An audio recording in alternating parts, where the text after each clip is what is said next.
Hello everyone, today we're going to talk about the culture industry written by Theodor Adorno and Max Horkheimer.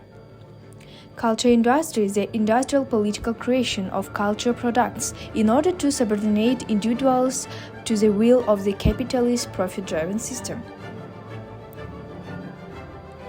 The culture industry mass produces and distributes culture goods to cultivate false psychological needs that can only be met with the products of capitalism. Also, it destroys the individual and absorbs it into a mass society. Adorno's theory of mass media and culture is frequently dismissed for its culture pessimism. But such dismissals have not prevented him from becoming one of the most renowned and discussed thinkers of our times. Members of Frankfurt School were much influenced by the dialectical materialism and the historical materialism of Karl Marx, as well as the revisitation of the dialectical idealism of Hegel. Both events are studied not in isolation but as part of the process of change. As a group later joined by Jürgen Habermas, they were responsible for the formulation of critical theory.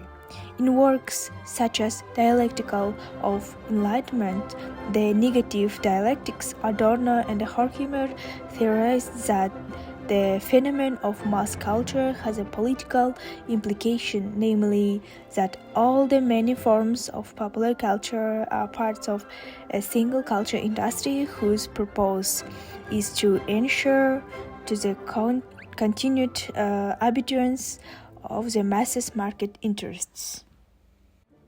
The main defining feature of the culture industry for Adorno is standardization. It's important to understand that Adorno's theory of standardization refers not only the products of the culture industry but to its consumers too. So, unfortunately, the masses have become conditioned by the culture industry in such a way that, like infants, they are deaf and dumb to rational thinking. If nobody can any longer speak, then certainly nobody can any longer listen. Popular music not only destroys the trained musical ear, it also commons its own listening habits. Adorno's theory of standardization is applied to both of the production and the consumption of popular music, which is compared entirely unfavorably to serious music. Serious music achieves excellence when its whole is greater than the sum of its part.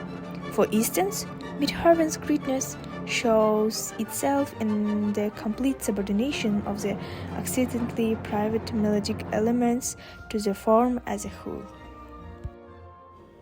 On the basis of this theory, let me tell you about the culture industry in Kazakhstan, or to be more precise about the music. So, the creative industries in modern Kazakhstan are going through a period of rapid development. The annual emergence of new projects and the products of art is connected with the rapid growth of importance and the financial influence of creative industries all over the world. This sector of economy is quite new for Kazakhstan, but it has an unquestionable export potential and can be used for creating a positive image of the country. At the present stage of Kazakhstan's development, there is a ramified structure of musical culture. Everyone can find here something to his or her liking. Along with the performing and the composing arts in Europe and genres, the traditional forms of music art continue to develop in the country. And the global mass music of rock, pop, and jazz, etc. functions. As we know, there are two types of music consumers in the culture industries: emotional and rhythmically obedient. And the Kazakh music is developing in these two directions too. And here we have the question of how professional it is. With the emergence of the toy business, the music industry began to gradually give up in the mid 2000s, when new directions and genres stopped appearing on the scene, and new musicians increasingly resembled reproductions of the past. At all times, as now, pop music remains the main popular genre in Kazakhstan, overshadowing other musical movements.